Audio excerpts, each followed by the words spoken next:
Struggle ನನಗೆ ಯೋಚನೆ ಮಾಡಬೇಕಾದ್ರೆ ಹೆಂಗಿತ್ತು ಅಂತ ಅನ್ನಿಸ್ತಾ ಇದೆ. ಡೆಫಿನೆಟ್ಲಿ ಊಟ ತಿಂಡಿಗೂ ಕಷ್ಟ ಆಗ್ತಿತ್ತು, ಹೌದು. ಸ್ಟೇ ಕಷ್ಟ ಆಗ್ತಿತ್ತು, ಯಾರ ಮನೆಯೋ ಹುಡ್ಕೋಬೇಕಿತ್ತು, ಬ್ಯಾಗ್ ಹಿಡ್ಕೊಂಡು ಓಡಾಡ್ತಿದ್ರಿ. ಯಾವತ್ತೂ ಅನ್ಸಿಲ್ವಾ ಒಂದು ಸರ್ಕಾರಿ ನೌಕರಿ ತಗೊಂಡು ಸುಮ್ಮನಿದ್ ಬಿಡೋಣಪ್ಪ, ಯಾಕೆ ಬೇಕು ಇದು ಅಂತ? And you said you cried. Definitely. ನಾನು ಹೋದೆ ಒಂದು ಇಂಟರ್ವ್ಯೂಗೂ ಹೋದೆ, ಒಂದು ಬೈಕ್ ಒಂದು ಯಮಹಾ ಶೋರೂಮು, ಅಲ್ಲಿ ಇಂಟರ್ವ್ಯೂಗೆ ಹೋದೆ ಕೆಲಸ ಕೇಳೋಣ ಅಂತ. ನನ್ನ ದುರಾದೃಷ್ಟಕ್ಕೆ ನನ್ನ ಹತ್ರ ಫಾರ್ಮಲ್ ಪ್ಯಾಂಟೇ ಇರಲಿಲ್ಲ. ಒಂದು ಶರ್ಟ್ ಇತ್ತು, ಫಾರ್ಮಲ್ ಶರ್ಟ್ ಇತ್ತು, ಜೀನ್ಸ್ ಪ್ಯಾಂಟು ಫಾರ್ಮಲ್ ಶರ್ಟ್ ಹಾಕೊಂಡು ಹೋದೆ. ನಾನು ಹೋಗಿ ಇಂಟರ್ವ್ಯೂಗೆ ಹೋದ ತಕ್ಷಣ ಫೈಲ್ ತೆಗೆದೆ ಸ್ಪುಟ್ರಿಂಗೆ. ಏನಿದು ಹಿಂಗೆಲ್ಲ ಬಂದರೆ ಎಲ್ಲ ಇಂಟರ್ವ್ಯೂಗೆ ನಾವು ಕೂರ್ಸಲ್ಲ ನಿನ್ನ, ಹೋಗು ಅಂತ ಕಳಿಸ್ಬಿಟ್ರು. ಅವತ್ತು ಡಿಸೈಡ್ ಮಾಡಿದೆ, ನಾನು ಲೈಫಲ್ಲಿ ಹೋಗಲ್ಲ, ಯಾರ ಕೆಳಗಡೆ ನಾನಂತೂ ಕೆಲಸ ಮಾಡಲ್ಲ. ಇನ್ನು each and every time when I faced all this situation I become very stronger. ಅದು ಒಳಗಡೆ ಕಿಚ್ಚು ಹಂಗೆ ಹತ್ಕೊಂಡ್ಬಿಡತ್ತೆ. ರೀಸೆಂಟಾಗಿ ಹೊತ್ಕೊಂತು ನನಗೆ. ಯಾವಾಗ? ಕಾಟನ್ ಕ್ಯಾಂಡಿ ಯಾವಾಗಲೇ ಬಂದಿದ್ದು. ಒಂದು ಆಫ್ಟರ್ ಮೈ ಸಪ್ರೇಷನ್ ಆದಮೇಲೆ ವೆರಿ ಮೋಟಿವೇಟೆಡ್, ಇಲ್ಲ ನಾನು I want to do something ಅಂತ. ಹೆಂಗೆ ಎಮೋಷನ್ಸ್ ಕಂಟ್ರೋಲ್ ಮಾಡ್ಕೋತೀರಿ? ಅಂದರೆ ನಿಮ್ಮ ಸ್ಟ್ರಗಲ್ಸ್ ಅಂತೂ ಡೆಫಿನೆಟ್ಲಿ ಅರ್ಥ ಆಗುತ್ತೆ. Personal life struggles, professional life struggles ಬಗ್ಗೆ ಹೇಳ್ತಾ ಇದ್ರಿ. How you control your self? ತುಂಬ ಫ್ಲ್ಯಾಟಾಗಿ ರಿಯಾಕ್ಟ್ ಮಾಡ್ತೀರಾ? ಅಂದರೆ ನಾನು ನೋಡಿದ ಪ್ರಕಾರ ಆ ಎಮೋಷನ್ಸ್ ನೀವು ಒಳಗಡೆ ಏನು ಆಗ್ತಿರುತ್ತೋ ನಿಮ್ಮ ಒಳಗಡೆ, ಅದನ್ನು ತುಂಬ ಕಂಟ್ರೋಲ್ಡ್ ಆಗಿ ಹೊರಗಡೆ ತರ್ತೀರಾ. How it is possible? ಯಾಕಂದರೆ ಔಟ್ಬರ್ಸ್ಟ್ ಆಗೋದಕ್ಕೆ ತುಂಬ ಸಿಚುವೇಶನ್ಸ್ ಇದೆ ನಿಮ್ಮ ಹತ್ರ. ಇದೆ ಇಲ್ಲಿಂದ ಮೇ ಬಿ ನನ್ನ ಅಪ್ಬ್ರಿಂಗಿಂಗ್ ಹಂಗಿದೆ.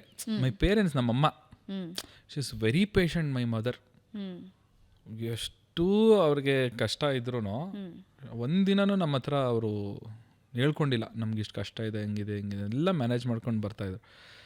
ಆಮೇಲೆ ಅವ್ರು ನನಗೆ ಹೇಳ್ತಿದ್ದಿದ್ದು ಮಾತುಗಳು, ನಿನ್ನ ದೇಶಕ್ಕೊಂದು ಆಸ್ತಿ ಆಗಬೇಕು. ಅವ್ರೊಂದು ಸಾಂಗ್ ನೋಡೋ, ಹಿಂದೂಸ್ತಾನವು ಎಂದು ಮರೆಯದ ಭಾರತ ರತ್ನವು ನೀನಾಗುವಂಥ ಸಾಂಗ್, ಅದನ್ನು ಚಿಕ್ಕ ವಯಸ್ಸಿಂದ ನಮ್ಗೆ ಹಾಡೋರು. ದಟ್ ಮೋಟಿವೇಟ್ ಅಂದರೆ she use to tell me, ನಿನ್ನ ದೇಶಕ್ಕೆ ಆಸ್ತಿ ಆಗಬೇಕು, ನಿನ್ನ ದೇಶಕ್ಕೆ ಆಸ್ತಿ ಆಗಬೇಕು, ಹಂಗೆ ಆ ಥರನೇ ನಮ್ಮ ತಲೆಯಲ್ಲಿ ತುಂಬ್ತಾ ಇದ್ದಿದ್ದು. ಸೊ ಅದು ಆ ಸಿಚುವೇಶನ್ಗಳಿರ್ಬೋದು. ಮತ್ತು ಮೇನ್ಲಿ ಬಿಗ್ ಬಾಸ್ನು ನಾನು ಲೆಕ್ಕಕ್ಕೆ ಕೌಂಟ್ ಮಾಡಲೇಬೇಕು. ಬಿಗ್ ಬಾಸ್ ಒಳಗಡೆ ಹೋಗೋವರೆಗೂ ಒಂಥರ ಇರುತ್ತೆ, ಒಳಗಡೆ ಹೋದ್ಮೇಲೆ there is no one to support you. ಇಲ್ಲಿ ಹೊರಗಡೆ ನೀವು ಇಲ್ಲಿದ್ದೀರಾ, ನಿಮ್ಗೇನೋ ಒಂದು ಸಿಚುಯೇಷನ್ ಬರುತ್ತೆ, ನೀವು ಮನೆಗೆ ಹೋಗ್ಬಿಟ್ಟು ಡಿಸ್ಕಸ್ ಮಾಡ್ತೀರಾ ನಿಮ್ಮ ಕ್ಲೋಸ್ ಒನ್ಸ್ ಹತ್ರ, ಹಿಂಗೆ ಆಗೋಯ್ತು, ಹಿಂಗೆ ಮಾಡಾಯ್ತು, ಏನು ಮಾಡ್ಬೋದು ಅಂತ ಕೇಳ್ತೀರ ಒಂದು ಸಜೆಷನ್. ಅಲ್ಲಿ ಯಾರ ಹತ್ರ ಕೇಳ್ತೀರಾ ಸಜೆಷನ್? ಅದು ಕೇಳಿದ್ರೆ ನಿಮ್ಮ ವೀಕ್ನೆಸ್ ಅವ್ರಿಗೆ ಗೊತ್ತಾಗುತ್ತೆ. ಅಲ್ಲಿ ಯಾರಿಗೇನು ಕೇಳೋಕ್ಕಾಗಲ್ಲ, ಯು ಆರ್ ಅಲೋನ್, ಒಬ್ಬರೇ ಇರಬೇಕು. ಸೊ ಆ 107 days literally help me so much. ಅಂದರೆ ನನ್ನಲ್ಲೂ ಆ ಒಂದು ಪೇಷನ್ಸ್ ಇತ್ತು ಮುಂಚೆನೇ, ನಾನೆಲ್ಲೂ ಟ್ರಿಗರ್ ಆಗ್ತಾ ಇರಲಿಲ್ಲ ಅಷ್ಟು ಈಸಿಯಾಗಿ. ಅಷ್ಟು ಕಂಟ್ರೋಲ್ ಮೈ ಸೆಲ್ಫ್ ಆ್ಯಂಡ್ ನನ್ನ ಟೈಮ್ನ ಮ್ಯೂಸಿಕ್ ಮೇಲೆ ಜಾಸ್ತಿ ಡೆಡಿಕೇಟ್ ಮಾಡ್ತಾಯಿದ್ದೆ. ನನಗೇನೋ ಕೋಪ ಬಂದಾಗ, ಏನೋ ಬೇಜಾರಾದಾಗ ನಾನು ಸುಮ್ಮನೆ ಹೋಗ್ಬಿಟ್ಟು ಎಲ್ಲರೂ ಮರೆತುಬಿಟ್ಟು ಮ್ಯೂಸಿಕ್ ಮಾಡ್ತಾ ಕೂತ್ಕೊಬಿಡ್ತಿದ್ದೆ. ಆ ಸಿಚುವೇಶನಲ್ಲಿ ಏನೋ ಮ್ಯೂಸಿಕ್ ಬರುತ್ತೆ, ಆ ಕೋಪದಲ್ಲಿ ಒಂಥರ ಅಗ್ರೆಸಿವ್ ಮ್ಯೂಸಿಕ್ ಬಂದಿರುತ್ತೆ ನನ್ನಲ್ಲಿ. ಸೊ ಆ ಥರ ಎಕ್ಸ್ಟ್ರಾಕ್ಟ್ ಮಾಡ್ಕೊಂಡು ನನ್ನ ಟೈಮ್ನ ನಾನು ಡೈವರ್ಟ್ ಮಾಡ್ಕೊಂಡಿದ್ದೀನಿ ತುಂಬ ಸಲ. ಸೊ ನಿಮ್ಮನ್ನು ನೀವು ಮತ್ತೊಂದು ಸಲ ಕಂಡ್ಕೊಳ್ಳೋದಕ್ಕೆ ಐ ಥಿಂಕ್ ಬಿಗ್ ಬಾಸ್ ತುಂಬ ಒಳ್ಳೆ ವೇದಿಕೆ ಆಯಿತು. ಬಿಗ್ ಬಾಸ್ ತುಂಬ ಒಳ್ಳೆ ವೇದಿಕೆ ಆಯಿತು. ಆ್ಯಂಡ್ ತುಂಬ ಸಿಚುಯೇಷನ್ಗಳು ಅಲ್ಲಿ ಅರೈಸ್ ಆಗ್ತಾಯಿತ್ತು. ಅದನ್ನು ಹೆಂಗೆ ಹ್ಯಾಂಡಲ್ ಮಾಡಬೇಕು ಅನ್ನೋದು ಅಲ್ಲೇ ಕಲ್ತಿದ್ದು ಅಷ್ಟೇ ನಾನು.